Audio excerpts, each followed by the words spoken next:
Quran surah 6 ayat 160. Man jaa'a bil hasanati falahu asyru amthaliha. Siapa yang mengerjakan satu kebaikan bernilai pahala, pahalanya 10 kali lipat. Di hadis Muslim, 10 kali lipat itu bukan sekedar 1, 2, 3, 4, 10. Di hadis Muslim disebutkan Anda datang ke masjid saja. Ini baru tiba di masjid ya.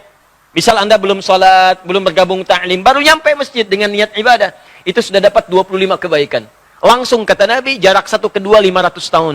2 ke 3, 500 tahun. 3 ke 4, 500 tahun. Jadi kalau Anda dapat 10, bukan hitungnya 1, 2, 3, sampai 10, tidak. 500 tahun, 500 tahun, 500 tahun, 500 tahun. Dan itu tidak mudah teman-teman sekalian. Ya, itu tidak mudah. Nah, karena itu, saya kembalikan ke awal, waktu subuh dengan asar itu, malaikat mencatat. Catat, dan itu dilaporkan langsung kepada Allah. Fasa'adu lillah. Mereka naik kepada Allah menyampaikan. Kata Allah, sedang apa keadaan hambaku ketika kamu tinggalkan?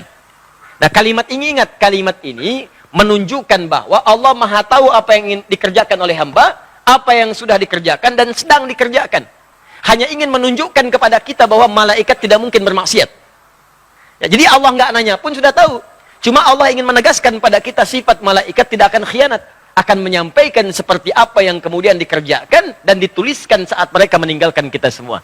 Itu yang dimaksud Quran surah ke-66 ayat yang ke-6. Ya, paling kiri sebelah atas di mushaf. Malaikat itu la ya'sunallaha ma amarahum wa yaf'aluna ma yu'marun. Jadi jangan berharap Anda bisa nyogok malaikat. Ya, malaikat saya mau tiduran dulu sampaikan pada Allah saya istirahat. Tidak bisa. Ya. Jadi kalau malaikat sudah naik menyampaikan, disampaikan apa adanya. Maka kalau ada orang sholat disampaikan, ya Allah, saya tinggalkan hambamu, dia sedang khusyuk kemudian sholat kepadamu. Ya Allah, saya tinggalkan hambamu, dia sedang khusyuk tidur, ya Allah. Ya, dalam tidurnya dia meninggalkan sholat dan seterusnya. Makanya waktu pertengahan subuh dengan asar harap diperhatikan, dan ada ulama yang menyebutkan subuh dengan asar itu di antara doa-doa yang mustajab. Jadi begitu Anda berdoa, itu seketika nanti lebih mudah dijawab oleh Allah Subhanahu wa taala karena keadaannya langsung disampaikan kepada Allah. Ya, karena itu khusus salat subuh itu ada ayat langsung mengatakan semua bacaan kita termasuk doa, termasuk istighfar itu langsung sampai kepada Allah, disaksikan dan dijawab pada saat itu. Ya, di Quran surah ke-17. Ya, ayat ke-78. Ya, paling kiri sebelah atas. Quran surah 17 ayat ke-78. Aqimis salata liduluki syamsi ila ghasaqil laili wa qur'anal fajri. Inna qur'anal fajri kana mashhuda.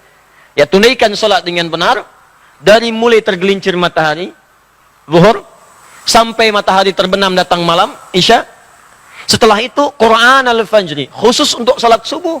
Kata Allah, perhatikan dalam subuh kata Allah bukan hanya salatnya yang penting tapi semua bacaannya. Quran al-Fajri, semua bacaan di waktu subuh, ya kana masyhuda, langsung disaksikan oleh Allah dan semua malaikat. Jadi kalau Anda istighfar subuh ya, istighfar. Makanya banyak sahabat Nabi yang saya sampaikan di awal-awal kemarin, ya pertemuan yang lalu, banyak sahabat Nabi termasuk Nabi mencontohkan ba'da subuh nggak langsung pulang. Ya duduk dulu, zikir dulu bahkan sampai syuruk. Ya, ada yang berdoa, ada yang baca Quran, ada yang istighfar. Bahkan ada orang yang sebelum subuh sudah datang memenuhi masjid. Ya istighfar. Waktu sebelum subuh itu disebut dalam bahasa Arab dengan sahar namanya. Sahar. Ya, jamaknya disebut dengan ashar. Kelihatan ini? Belum saya tulis ya. Bagaimana bisa kelihatan? Imannya kuat banget tuh, belum ditulis udah kelihatan. Masya Allah. Sahar. Oh, jangan salah baca ya, bukan sihir, sahar. Nah, di bahasa Arab itu beda harakat, itu bisa beda baca. Jelas ya? Lihat sini, sahar, jami' disebut dengan ashar. Ashar.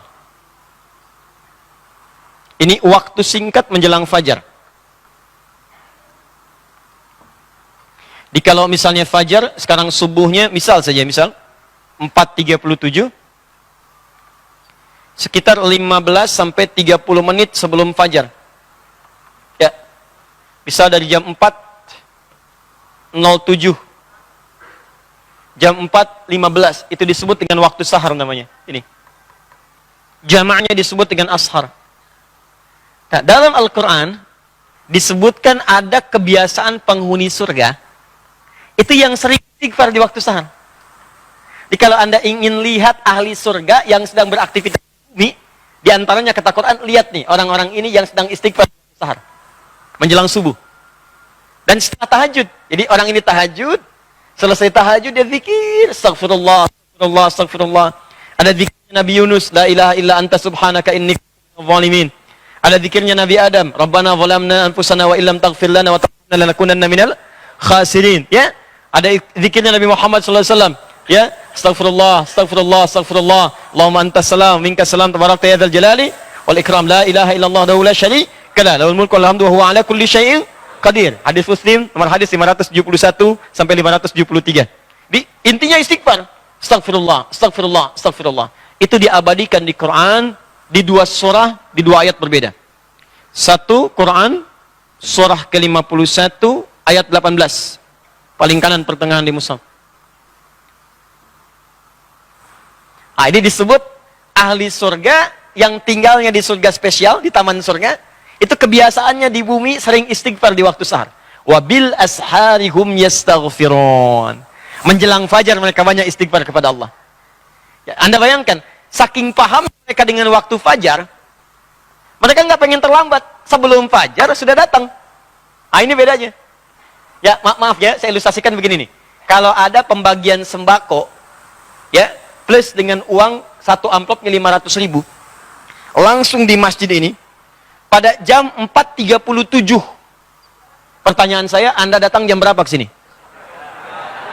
Jam 3, jam 2. Demi Allah saya katakan, nginep. Dari sehari sebelumnya. Ya kan? Nah ini ada pembagian ampunan dari Allah. Kenapa nggak dikejar? Ada barakah, ada rahmat, ada pengabulan doa, ada penghapusan dosa. Ya, kan yang paling tinggi permintaan itu dalam Quran dan hadis. Yang paling tinggi permintaan, kalau Allah sayang pada seorang hamba, yang diberikan bukan dunia, tapi yang diberikan ampunan dari semua dosa.